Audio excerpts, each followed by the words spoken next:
मैं एक दुकान में खरीदारी कर रहा था, तभी मैंने उस दुकान के कैशियर को एक 5-6 साल के लड़के से बात करते हुए देखा।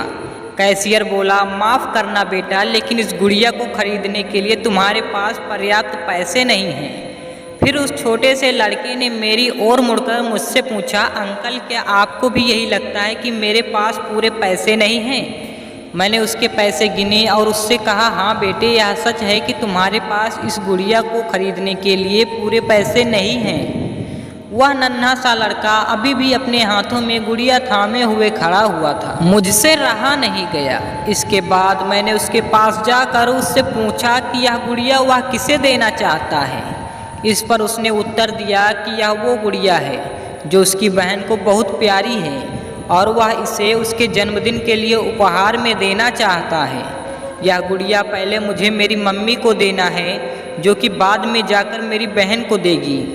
यह कहते कहते उसकी आंखें नम हो गई थी। मेरी बहन भगवान के घर गई हैं और मेरे पापा कहते हैं कि मेरी मम्मी भी जल्दी ही भगवान से मिलने जाने वाली हैं। तो मैंने सोचा कि क्यों ना वो इस गुड़िया को अपने साथ लेकर जाएं, मेरी बहन को दे दें।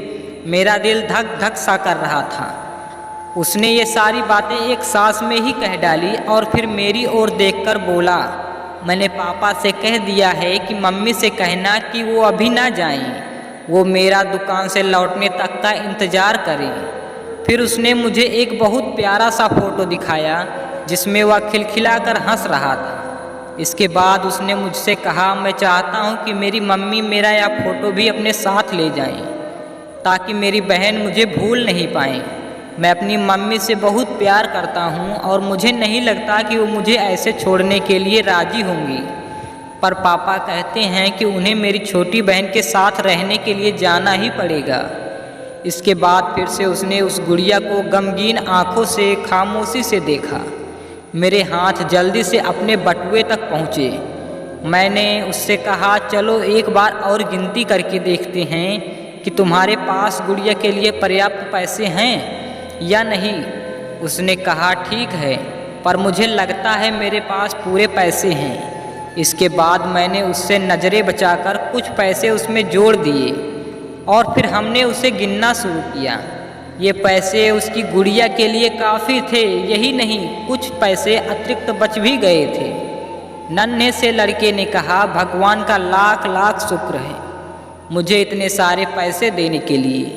फिर उसने मेरी ओर देखकर कहा कि मैंने कल रात सोने से पहले भगवान से प्रार्थना की थी कि मुझे इस गुड़िया को खरीदने के लिए पैसे दे देना, ताकि मम्मी इसे मेरी बहन को दे सके, और भगवान ने मेरी बात सुन ली। इसके अलावा मुझे मम्मी के लिए एक सफ़ेद गुलाब खरीदने के लिए भी पैसे चाहिए थे, पर भगवान इतने ज़्यादा पैसे मांगने की हिम्मत नहीं कर पाया था। पर भगवान ने तो मुझे इतने पैसे दे दिए कि अब मैं गुड़िया के साथ साथ एक सफ़ेद गुलाब भी खरीद सकता हूँ। मेरी मम्मी को सफ़ेद गुलाब बहुत पसंद है। फिर हम वहाँ से निकल गए।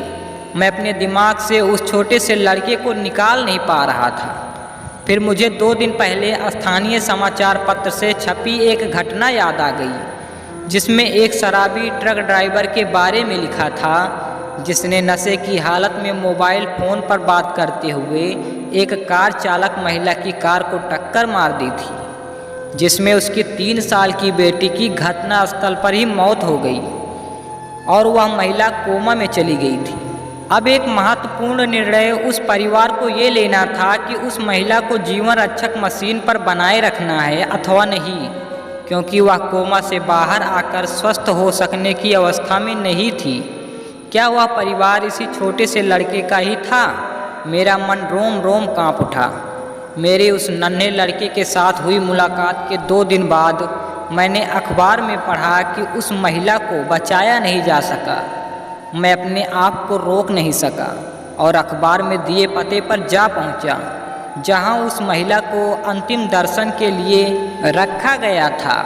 वह महिला श्वेत धवल कपड़ों में थी, अपने हाथ में एक सफ़ेद गुलाब और उस छोटे से लड़के का वह फ़ोटो लिए हुए और उसके सीने पर रखी हुई थी। वह गुड़िया, मेरी आंखें नम हो गई। मैं नम आंखें लेकर वहाँ से लौटा। उस नन्हे से लड़के का अपनी माँ और उसकी बहन के लिए जो प्यार था वह शब्दों में बयान करना मुश्किल है। और ऐसे में एक शराबी चालक ने अपनी घोर लापरवाही से क्षण भर में उस लड़के से उसका सब कुछ छीन लिया था। इस कहानी से सिर्फ और सिर्फ एक पैगाम देना चाहता हूँ, कृपया कभी भी शराब पीकर मोबाइल पर बात करते समय वाहन न चलाएं। दोस्तों, अगर हमारी वीडियो आपको ज़रा सी भी अच्छी लगी हो तो प्लीज़ वीडियो को एक लाइक करके चैनल को सब्सक्राइब कर देना और इसे ज़्यादा से ज़्यादा शेयर करना। धन्यवाद।